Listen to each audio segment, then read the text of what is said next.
여러분 안녕하십니까. 5월 2일입니다. 오전 11시 15분이네요. 자, 최근에 국민의힘을 보게 되면요. 그야말로,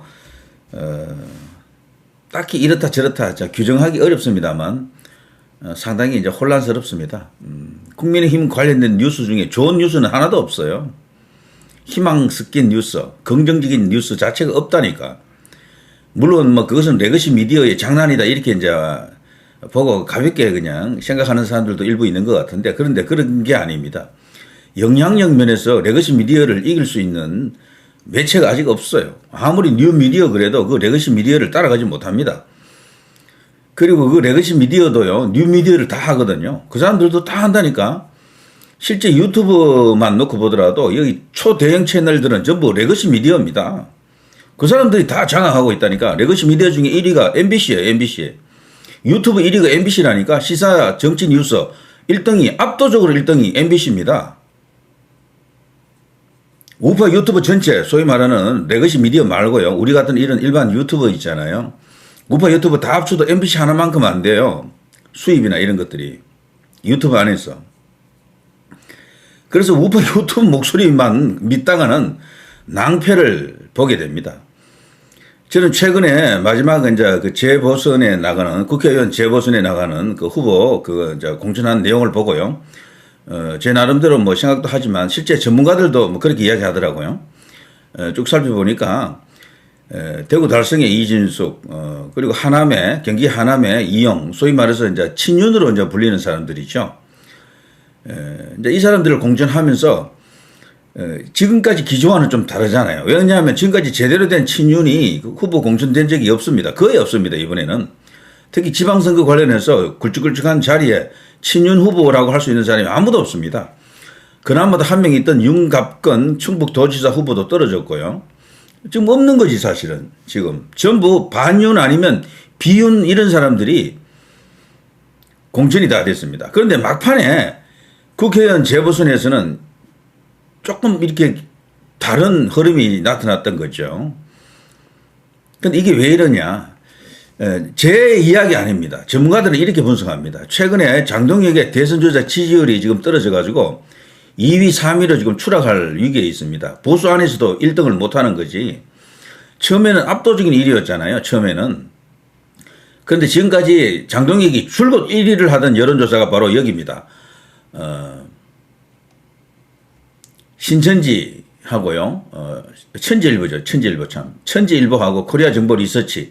여기서 정례적으로 매주 이렇게 대선주자 여론조사를 지금 뽑아냅니다. 한동훈에게 이렇게 뒤지는 여론조사가 나오는 겁니다. 이렇게. 지금까지는 장동혁이 여기서 잘 나왔거든요. 장동혁이 뜬 여론조사도 여기입니다, 사실은. 처음에 당대표 되고 나서 4%인가 5% 나왔잖아요. 그럴 때 이 야권의 인물은 뭐 도전자가 없었어요. 한동훈도 그때 당시 6% 정도밖에 안 나왔고, 김문수도 한 5, 6% 정도 나왔었고, 뭐 없었다니까요. 뭐 오세훈도 뭐 한 3%, 4%, 뭐 이준석도 2% 뭐 그렇게 나왔을 때, 그리고 여권에서도요, 조국이가 그때 1위를 하긴 했었죠. 그렇지만 조국이도 14%인가 뭐 그 정도, 뭐 그 고만고만한 선수들, 김민석, 그리고 정청래 등도 2%, 뭐 3%, 이 정도 수준이었다고요. 근데 장동혁 혼자 우뚝했죠. 24%? 뭐 그 정도 될 겁니다. 그래서 장동혁의 일종의, 그 대세 비슷한 게 그때 이제 이렇게 형성되는 것 같이 보였습니다. 그래서 그 당시 이제 우파 유튜버에서도요, 그걸 보면서 장동혁 쪽으로 간 사람들 많습니다. 이거 차기 대세 흐름은 차기 대권은 장동혁으로 간다. 지금 당대표도 장동혁이고 다음 당대표도 장동혁이다. 국회의원 총선 공천권을 쥐고 완전히 장동혁 체제를 굳힐 것이다. 이렇게 믿고 그쪽으로 갔던 사람들 많거든요. 근데 불과 이게 6개월 정도 흘러가니까 지금 상황이 완전 뒤집혔습니다. 이 여론조사만 그런 게 아니에요. 다른 여론조사에서도 장동혁은 지금 1위 못합니다. 보수에서도. 한동훈에게 뒤지더라고 지금 계속. 여기서 한동훈도 뭐 높지는 않습니다. 12.4 정도인데 장동혁이 여기 이제 9점 몇 프로 나오죠. 9점 몇 프로. 이게 일종의 추세다라고 본다 그러면요, 장동혁으로서는 어마어마한 위기인 거지. 왜냐하면 장동혁이 버틸 수 있는 힘은 딴 거 없어요. 차기 대선 주자 1위, 보수 1위, 저걸 유지해야 됩니다. 이재명은 그거 하나로 버티고 결국은 대통령이 됐거든. 이재명을 저쪽 범여권, 과거에는 범야권에서 이재명을 무너뜨리려고 그 안에서도요, 뭐 수박, 개딸, 많았습니다. 그 논란들이. 이재명을 밀어내려고 하는, 이재명을 죽이려고 하는 그런 움직임이 있었고요. 실제 그런 시도도 있었죠. 과거 이재명 체포 국회 그 동의안 그 처결, 할 때 말이죠. 그 통과됐었잖아요, 한번. 그게 누굽니까? 소위 이제 수박들의 반란 혹은 수박들의 이제 이재명 죽이기였었죠.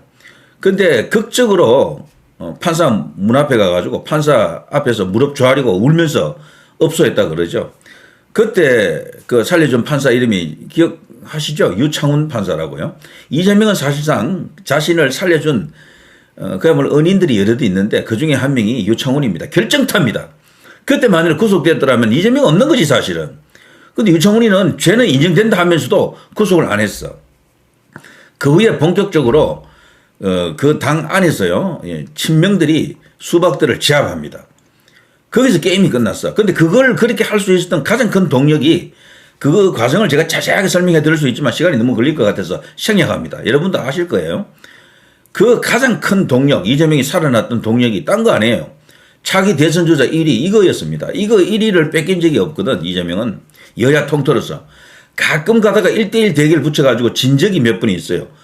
한동훈한테 한두 번 졌고, 김문수한테도 한 번 진 적이 있습니다. 지난 대선에서 김문수가 떴던 그 배경에는 그런 것도 이제 작용하는 거죠. 왜냐하면 그때 당시 국민의힘 의원들이 깜짝 놀랐대. 1대1 대결 붙여보니까 김문수가 이재명을 이긴 여론조사가 하나 있어요. 48대 45인가 4인가 나오는 게 하나 있습니다. 한동훈도 한 두 번 정도 이긴 적이 있어요. 그래서 그 당시 이 보수 쪽이 말이죠. 유튜브하고는 달리, 여기 유튜브하고는 달리 실제 그 여의도 정치권에서는 한동훈, 김문수 같은 이런 존재감이 크게 형성되고 있었습니다. 그 당시에 벌써.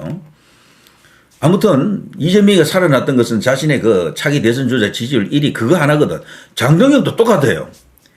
장동혁도 죽고 사는 것은 요거 하나입니다. 차기 대선 주자 지지율 1위 요겁니다. 근데 이게 벌써 붕괴됐거든. 그런 장동혁이 최근에 와서 친윤 공천을 거의 못하고 있다가 막판에 와서 이진숙, 그리고 누굽니까? 김용입니까? 이용입니까? 이렇게 이용이죠, 이용. 이렇게 공천, 친윤. 이용 같은 경우에는 특히나 이제 그 윤석열 대통령의 그 호위무사 이야기까지 들었던 인물이죠. 이런 사람들을 공천 준 거는요, 저는 이 공관위가 결정했다라고 안 보거든. 장동혁 대표의 특별한 의중이 들어갔다라고 봅니다. 왜 이렇게 하느냐? 장동혁 가만 보니까 지금 이것도 저것도 아니잖아. 친윤도 아니고 비윤도 아니고 이상한 스탠스야. 그냥 샌드위치 되어 있다고. 지금 현재요, 진짜 찐윤들은 장동혁 엄청나게 비난합니다. 실제 그래요. 그러다 보니까 아차 이제 벼랑 끝 상황임을 스스로 이제 절감했던 거죠. 그러면서 다시 원래 자기가 당대표 될 때 구호가 뭡니까? 윤의계인 같은 그런 목소리를 냈잖아요. 그 지지층에다가 이제 호소하는 겁니다. 장동혁이 사는 길이라고 할까? 자기 지지율을 어느 정도 유지할 수 있는 유일한 방법이 지금 이것밖에 없어요. 그러면서 한동훈을 견제하는 거야. 한동훈이 견제하면서 다시 원래 당대표 될 때처럼 그런 식으로 마치 친윤인 것처럼 찐윤인 것처럼 윤의계인인 것처럼 그렇게 행동하는 겁니다. 그런데 저는 장동혁이 실제 그런 친윤이라고 저는 안 보거든요. 작전상 친윤이에요. 작전상. 당대표 되기 위해서 그거를 그렇게 외친 것 뿐이야. 실제 그거 당대표 되고 나서 친윤하고 계속 멀어졌다니까요. 그 윤석열 대통령하고 계속 멀어졌던 거야. 그게 장동혁이다. 그런데 그 결과가 지금 지지율이 한 자릿수로 떨어지는 걸 보고 어이구 이러다가 나 끝나겠다. 지방선거 끝나고 나서 그냥 쫓겨나가겠다. 당대표고 뭐고 그냥 끝나겠다. 정치 생명도 끊기겠다. 이렇게 생각했던 거예요. 그러자 돌연 자기가 좀 뚫을 수 있는 유일한 줄은 그것밖에 없는 거죠. 다시 원래대로 당대표 될 그 무렵에 그 정신으로 돌아간다. 혹은 그때 작전으로 돌아간다. 그래서 지금 이진숙 이용 이런 사람들을 전면에 배치하는 겁니다. 자, 이게 과연 먹힐까요? 그렇게 하면요, 최소 지지율이 한 15% 정도 나온다. 제가 여러 번 이야기했죠. 장동익이 원래의 스탠스로 돌아가게 되면은 지지율이 15% 정도 나오면서 한동훈에게 앞설 수도 있다. 당 지지율은 떨어질지 몰라도 본인의 차기 대선 주자 지지율은 1위를 유지할 수도 있다. 보수 1위죠. 이제 그런 생각을 했을 것이다. 라고 생각됩니다. 이거는 제 생각뿐 아니고요. 실제 이제 이런 쪽에 정통한 어떤 그런 정세 분석가들도 이렇게 봅니다. 그 속셈이라는 게 사실 드러나 있지 않잖아요. 근데 결과를 보면은 그동안 과정을 보면은 그러고왔던 길을 보면 장동익이 지금 위기를 느낀 거예요. 한동훈한테 내가 밀리는구나. 한동훈뿐 아니고 자칫하다가는 보수에서 그냥 완전 덮보잡 수준으로 떨어질 수도 있거든. 이대로 가게 되면은. 왜냐하면 역대 보수 당 대표들이 대부분 그랬어요. 그냥 그 험한 마무리가 있습니다. 그야말로 독이든 성배가 아니고 독이든 소주잔입니다. 자, 그래서 이제 이번에 갑자기 이인숙 단수 공천 이런 것도 말이죠. 실현이 됐던 겁니다. 이진숙 단수 공천 이게 간단한 게 아니에요. 왜 그런가 하면 대구시 의원들이 반대했어. 이진숙을. 그 이야기를 제가 해드릴게요. 길게는 하고 싶지 않습니다. 이진숙 국민의힘 재보선 공천 신청했다라는 뉴스가 여기 나왔을 때 말이죠. 예? 대구시장 선거 불똥 튈락 김문수 공천하라 이 목소리를 누가 냈는가 하면 대구시 의원들이 다 했습니다. 이거. 대구시 의원들은 이진숙 반대했어. 전부. 김문수 공천 이야기가 괜히 나온 이야기가 아닙니다. 진짜로 있었다니까. 심지어는요. 대구시장 후보가 된 추경호도 이 이진숙 카드를 반대해요. 지금. 그렇게 알고 있습니다. 저도. 그렇게 이야기하더라고 사람들이.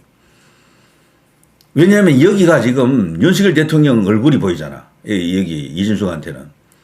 이 표 떨어진다라는 거야. 대구에서까지도 이렇게 본다라는 겁니다. 보수 여전사. 근데 저는 개인적으로 이진숙이 말이죠. 진짜 국회의원이 되면은 여기서는 이제 단수 공천을 받았기 때문에 특별한 이변이 없는 한 이제 국회의원 됩니다. 국회에 입성합니다. 저는 이 이준숙이 국회의원 되어서 국회에 들어간다는 소리 치더라도 자기 해당 그 상임위에서 배정이 되면은 최민희하고 이제 겨루게 되겠죠. 그런 것은 아주 흥미로운 어떤 그 상황이 만들어질 겁니다. 그렇지만 윤석열 대통령을 위해서 띄워준다라고 생각은 단 1도 안 해요, 저는. 그 가능성 없습니다.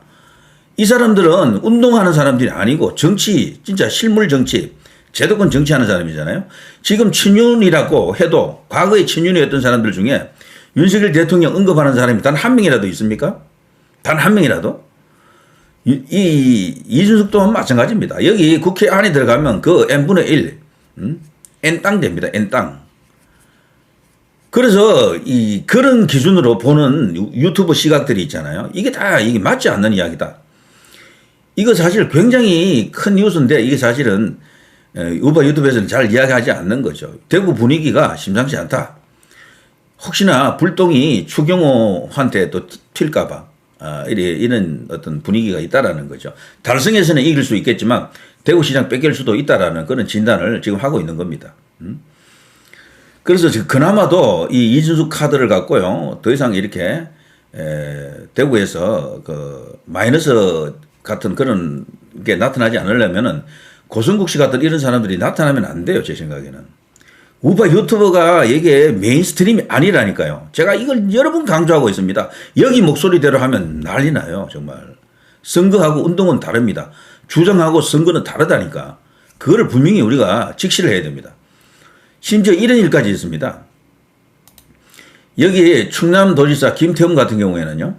정진석 하면 누굽니까? 여기 비서실장 아닙니까? 여기는 바로 이준숙보다도 더 친윤이야 사실은. 지난번 그 국회의원 선거할 때 말이죠. 윤석열 대통령 마케팅을 했던 두 사람이 딱 있어요. 전부 윤석열 대통령이 다 버렸어. 후보들이. 4.10 그 국회의원 총선 때. 장해찬하고 여기 정진석 두 사람만 윤석열 대통령 피켓을 들었어요. 아무도 안 들었어. 그리고는. 그러니까 여긴 찐윤이지. 그야말로. 의리로 보더라도 친윤으로 볼 수가 있습니다. 무게감도 있고. 사실 이런 사람이 공천을 신청하면 공천을 줘야 되죠, 사실은. 그런데 이게 공천을 못 줬어요. 보류시켜놨어. 주고 싶은데 못 주는 거야. 왜? 김태흠 충남도지사 후보가 정진석 단수로 공천하면 국민의힘 탈당 후 무소속 출마한다. 그래서 지금 이런 폭탄 선언을 한 겁니다. 정진석은 그런데 출마 의지 확고하다라고 합니다. 정진석은 지금 많은 재판에 지금 걸려 있어요, 여기도. 자, 이런 상황에서 국민의힘 내부 상황이 어떻게 지금 돌아가는지 아시겠죠? 우리 유튜브하고 똑같지 않다니까요. 지금 여기 당하고 여기하고는 많이 멀어져 있습니다. 여기 주장이 그대로 들어갈 수도 없고 여기는 그야말로 일방적인 주장을 하는 것이야. 여기 우파 유튜브는. 근데 이게 세력이 안 크다니까요. 세력이. 한 100만에서 많이 봐주면 한 100, 한 20, 30만. 이 숫자 갖고 어떻게 선거 치릅니까? 당 내 선거, 당대표 경선이나 최고위원 뽑을 때 그때는 먹히지 일반 선거에 어떻게 먹히느냐고요, 이게. 자, 뭐 이런 일이 지금 일어나고 있습니다. 그래서 아무리 입이 삐뚤어져도 말은 똑바로 하자라는 게 저는 제 소신입니다. 적어도 우리 내부 이야기할 때는 저는 뻥 잘 안 치려고 합니다. 예, 저 뭐 뻥이라기보다도 과장된 부품한 이야기 그런 거 안 하려고 해요. 될 수 있는 대로. 자, 아무튼 지금 이게 장동혁의 지금 상황, 국민의힘 내부의 지금 처지 상황, 그리고 지금 국민의힘 바깥에서 일어나고 있는 일들 이런 걸 보게 되면 정말 여기도 지금 순간번 차기를 놓고 차기 주도권 혹은 국민의힘 당권 어떤 그런 뭐랄까 새로운 어떤 그 세력이 새로운 어떤 그런 당을 만들기 위해서 꿈틀거리고 있음을 우리가 알고 있는데 그걸 놓고도 지금 버티는 쪽과 지금 여기 이제 공격하려는 쪽이 지금 엄청난 전쟁이 지금 벌어지고 있는 겁니다. 선거에만 집중할 수 없는 그런 상황이 있는 거죠. 자, 뭐 이 정도 하겠습니다. 예, 누리 PD 김전희 TV였습니다.